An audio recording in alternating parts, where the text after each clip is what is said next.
Coming up on Evening Edition, an Illinois man goes to trial for killing his parents. Plus, more funerals are held for the victims of Pittsburgh. And a St. Louis school is found to be abusing many of its students. Live from Southern Illinois University, you're watching River Region Evening Edition. Big changes are coming to an area television station. Good evening, I'm Jacob Gordon. Zach is off tonight. And I'm Diamond Palmer. Quincy Media Incorporated is acquiring the ABC affiliate in Southern Illinois, WSIL-TV. Quincy Media also owns a television station, radio stations, and a newspaper in Quincy, as well as television stations in Peoria and Rockford. The acquisition is subject to approval of the Federal Communications Commission, with its expectation the ownership will change, which occur in January 2019. Franklin County deputies arrested a man last night for grooming and soliciting to meet a minor. Dustin C.J. Curry from West Frankfort could face 2 Class 4 felonies for grooming and meeting a minor. The arrest is a part of an ongoing investigation by the Franklin County Sheriff's Cyber Crimes Unit. Further charges are still possible. A little over a week after his visit to Southern Illinois, President Trump is returning to the heartland. According to Trump's campaign website, the president will be visiting Cape Girardeau Monday at 9 p.m. His original visit to the city was canceled last month due to Hurricane Florence. Tickets to the event were honored at his Saturday visit in Murfreesboro. The president has already made several visits to Missouri in support of GOP candidate Josh Hawley, who is running against incumbent Claire McCaskill. And with less than a week to the midterm elections, the Senate race in Missouri is one of the tightest in the country. Incumbent Democrat Claire McCaskill is trying to fend off Trump supporter Josh Hawley in a state that the president easily won in 2016. McCaskill is trying to make an effort to connect with Trump voters, but she needs to win in other ways like immigration. The impression he's giving Missourians that somehow the Democrats are in favor of our border being overrun. I am not. I support the president 100% doing what he needs to do to secure the border. Hawley is a Trump supporter and was elected Missouri Attorney General just 2 years ago. Tying her liberal Democratic leaders is the centerpiece of Hawley's campaign, and he's called out for her votes against both President Trump's Supreme Court nominees. An Illinois man accused of killing his parents appeared in court yesterday. 21-year-old Joseph Ramirez is charged with 2 counts of first-degree murder and the deaths of Susan Brill D. Ramirez and Antonio Ramirez Barron. Their bodies were found in a river last night after an intense 2-day search. Authorities say Ramirez stabbed them in their house, then dumped them in the Spoon River. The prosecutor described how Ramirez confessed to killing them. Ramirez is due back in court on November 29th. He is to go 20 to 60 years in prison if convicted. 3 current and former Chicago police officers accused of covering up the murder of Laquan McDonald by Officer Jason Van Dyke appeared in court yesterday. Prosecutors say the officers reported McDonald assaulted Van Dyke in 2014, but dashcam video showed that Van Dyke shot McDonald 16 times as he walked away from officers. Van Dyke was convicted of second-degree murder earlier this month, and all 3 officers were charged with conspiracy, official misconduct, and obstruction of justice. It was a very rainy day today, especially since it is Halloween. Yes, it was. Kind of upsetting, but let's see what Madeline Parker has for us. Well, Diamond, it's really good news that we moved trick-or-treating in Carbondale to yesterday, because tonight is going to be 53 degrees and very, very rainy. Tomorrow morning, it'll also be rainy with 46 degrees, but however, around midday, the rain will be moving out of our region and be just cloudy skies with a high of 49 degrees. But looking ahead, I will tell you about my headlines, which are, it's going to be some bubble, toil, and trouble, because it is a melting warning for all you witches out there, but I'll tell you more about that in my 5-day forecast. Thanks, Madeline. Today was SIU of School of Medicine's poverty simulation. 72 medical students simulated living paycheck to paycheck today using play money and tables as shops and homeless shelters. This was done for students to learn importance of understanding their future patients' backgrounds. It's just not what happens in the clinic, it's what happens in the patient's home, in their environment. It happens because of policies, it happens because of decisions. And so we're actually trying to build their knowledge so that they will be able to be future leaders in healthcare. The poverty rate in Illinois' southernmost 16 counties is above 17%. There is going to be a celebration of the National Day of Prayer and Reflection hosted by the Department of Veterans Affairs in Marion. This event was made to have prayer and meditation for people of all religion. The Marion VA wants to reaffirm their commitment to tending to their veterans' spiritual needs as well as their medical needs. Anyone could attend the event that is scheduled to start tomorrow at noon. The 10th annual Haunted Hollow will be held this Saturday at Touch of Nature Environmental Center. The event is open to the public and will feature haunted hay rides, nature walks, and not so creepy crawlers, and a climbing wall, as well as games for all kids of all ages. Festivities will happen rain or shine, so make sure you dress for the weather. For more information, you can contact Touch of Nature. And for kids who love trucks of all kinds, SIU has the perfect event for you this Saturday. SIU is hosting the Saluki Touch a Truck, an interactive event where kids can touch, climb, and play in. The event is from 9 to 12:30 outside the Saluki Stadium and is free to the public. The event will also precede the football game this Saturday against Western Illinois. SIU will begin celebrating Native American Heritage Month tomorrow. The Black Hawk Dance Company of Chicago will headline the kickoff event tomorrow at 4:30 in the Student Center Auditorium. That performance is free and open to the public. Other events include an American Indian Craft Night, multiple panels on culture and history, and special programming right here on WSIU television. And ahead on Evening Edition, multiple shootings in the Missouri area. Plus, the funerals in Pittsburgh continued for some of the victims of the Tree of Life Synagogue shooting. You're watching River Region at 5.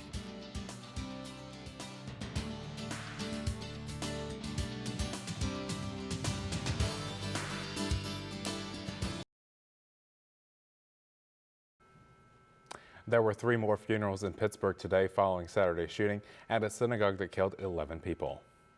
The suspect in the case faces dozens of charges and could face the death penalty. Kelly Smoot has this report. This is a small community that we all know each other, and we're burying our dead.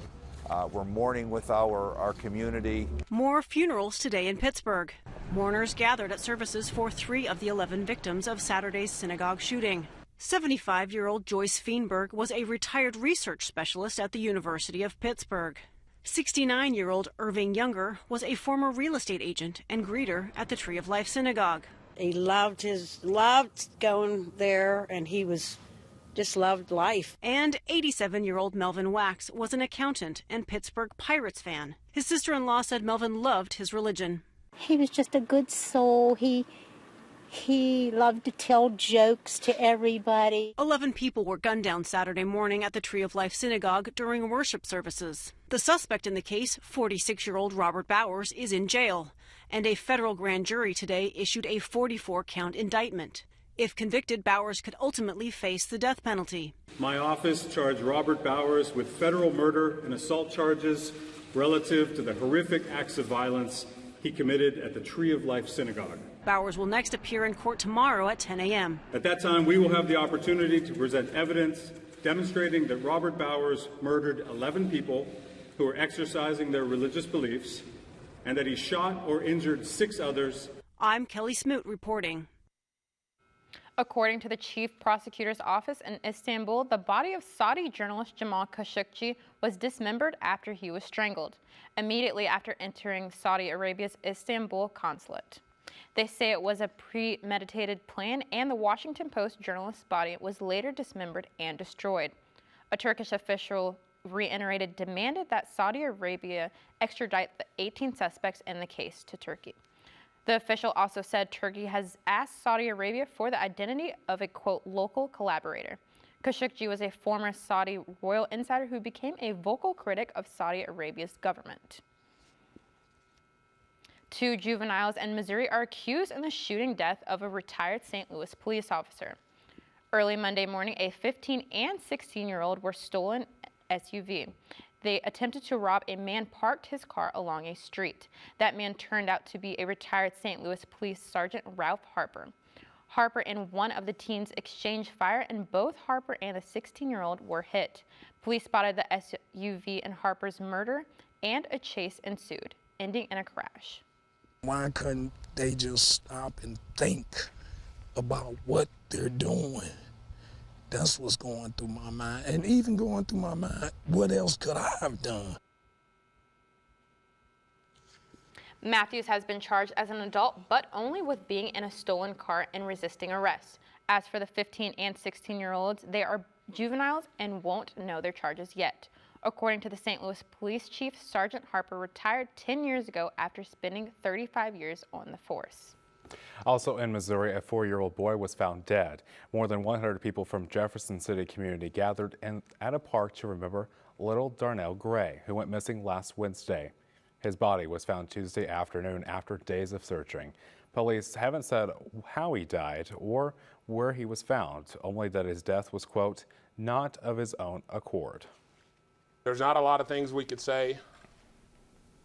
There's not a lot of closure that anyone wanted to be like this, but here we are, and again, our search for 4-year-old Darnell Gray has ended. If someone, after the days and the work that we've been through with this, is not upset, there's something seriously that they need to look at themselves in the mirror about. No one has been arrested, but police are still investigating. A mother in St. Louis was shocked when she saw a video of what you might call a fight club at her children's daycare, organized by the teachers. A 10-year-old took this video of the alleged fight club video on his iPad. That's his little brother crying after 3 fights. One teacher is excited while the other teachers put Hulk fist on preschoolers. The only person who tries breaking it up is another preschooler, but he cannot stop one child from pounding the other's head into the floor. One mother believes it only stopped because her older son texted her the video. She called the director to stop it. In the video, he's wiping his face over and over again. The daycare worker, you see her walk over to him and tell him, you know, you're fine, and like pat him on the back and then walk and start another fight with other kids. A police report says the director immediately fired both teachers and called the child abuse hotline. The circuit attorney's office said it did not prosecute the teachers because there was not enough evidence that any laws were broken. And our business news tonight, Uber introduced a new monthly subscription ride plan that lets riders avoid unexpected surge pricing. With Ride Pass, customers can lock in consistent flat rate prices on any ride that they take. The plan is currently available in Los Angeles, Denver, Orlando, Miami, and Austin, Texas, and renews automatically each month, but users can cancel at any time. It was a rainy day across the river region. Are you going to need an umbrella going trick-or-treating tonight? Madeline has your forecast next. But first, on Wall Street, stocks ended the day with positive results. The Nightly Business Report has more coming up next at 5:30.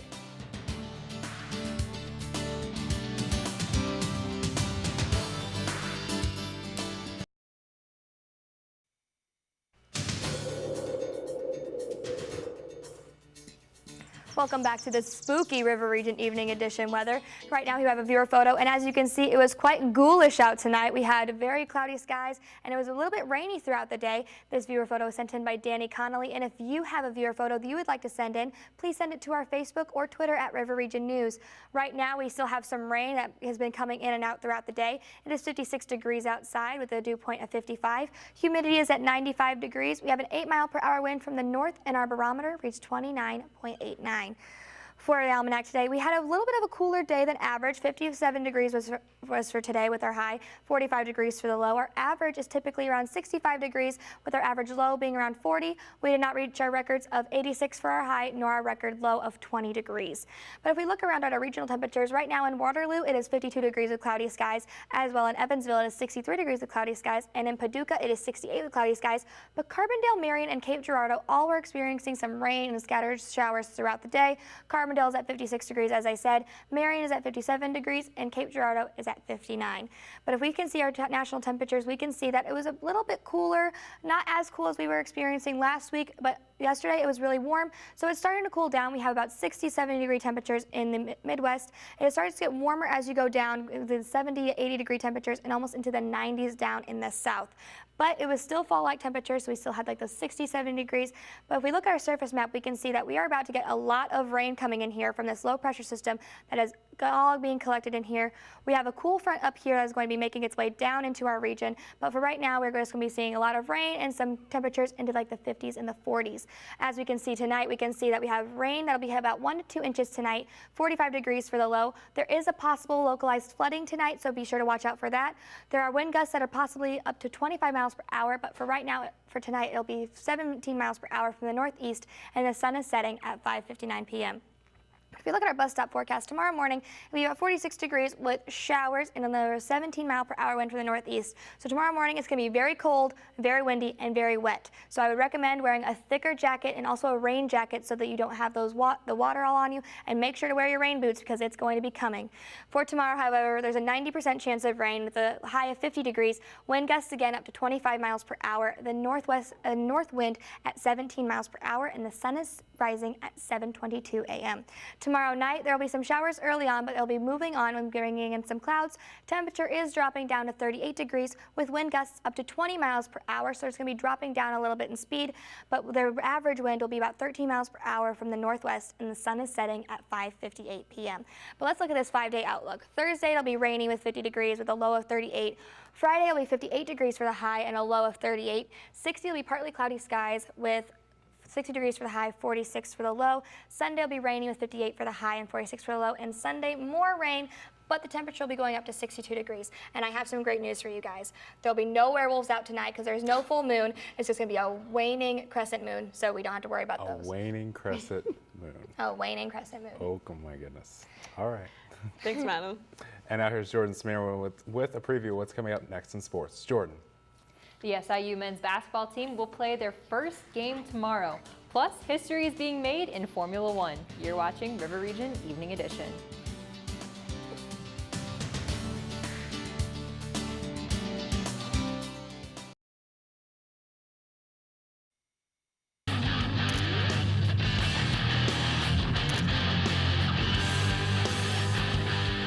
Coming off his MVC championship win and being part of the MVC's Scholar Athlete team, senior Josh Mayer is still earning recognition. Mayer is this week's Prairie Farms Student Athlete of the Week and MVC's Student Athlete of the Year. This is the third time this season that Mayer has been named Student Athlete of the Week. Mayer will actually compete next week in the NCAA Midwest Regional. And with just 9 days until the big game against Kentucky, the SIU men's basketball team is getting ready, but they have a game to play before that. Tomorrow, the Dogs will take on the East Central Tigers in an exhibition game in the SIU Arena. This is the first chance to watch the 2018-2019 Salukis in action. Tip-off is at 7 p.m. We'll also have more information about the basketball teams tomorrow. And the University of Maryland's Board of Regents recommended that football coach DJ Durkin be retained as head coach of the football team. Durkin has been on leave since August 11th pending an investigation into the program's alleged toxic culture. Board of Regents Chairman Jim Brady talked to reporters about Durkin's return. We believe that Coach Durkin has been unfairly blamed for the dysfunction in the athletic department. And while he shares some responsibility, it is not fair to place all of it at his feet.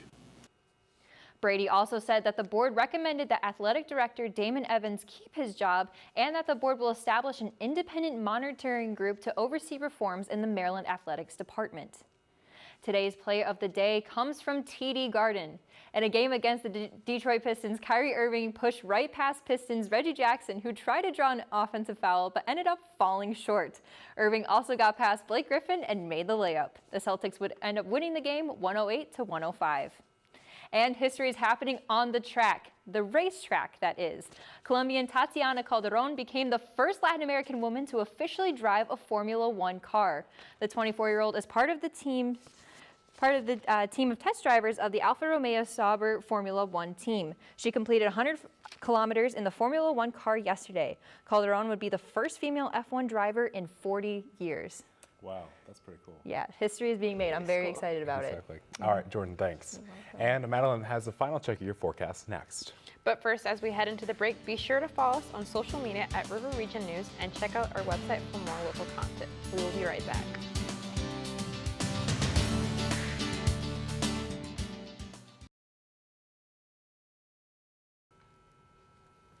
Kids across the country will put on their costumes and head out for trick-or-treating tonight, a tradition that is especially fun for a 9-year-old Chicago boy with cerebral palsy. His parents say it's the one day of the year he gets to be just like all the other kids. Each year, Anthony's dad designs and builds costumes from scratch. Mom, Deanna Alfano, puts the finishing touches on. Anthony can't dress himself or feed himself like other kids his age, but cooking past their daily struggle. The Alfanos make the most of trick-or-treating. He has like a stigma for having special needs, so this is a way that they look at him and they see this like bright, happy kid, and it makes them feel good in return, puts a smile on his face when he gets all the attention. This year, they're recreating a scene from the movie Beetlejuice. Last year's Wheel of Fortune costume garnered so much attention that the show invited Anthony to LA. Candy corn, almond joy, Tootsie Rolls, no matter what candy that you get or don't like while trick-or-treating, Reese's has come up with a clever way to help you exchange it. You can trade it all in for peanut butter cups. Starting today in New York City, a Reese's candy converter will be set up. The machine will take the unwanted candy and swap it out for Reese's peanut butter cups. The company says the machine will exchange up to 10,000 cups for 5 hours.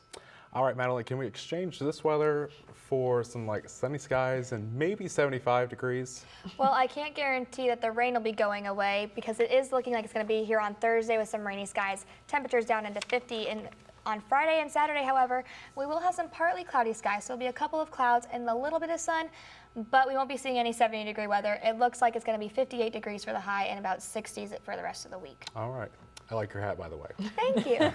Thank you for joining us tonight. The Nightly Business Report is next. I'm Jacob Gordon. And I'm Diamond Palmer. For Madeline Parker, Jordan Smearman, and all the students who work on Evening Edition, have a good night.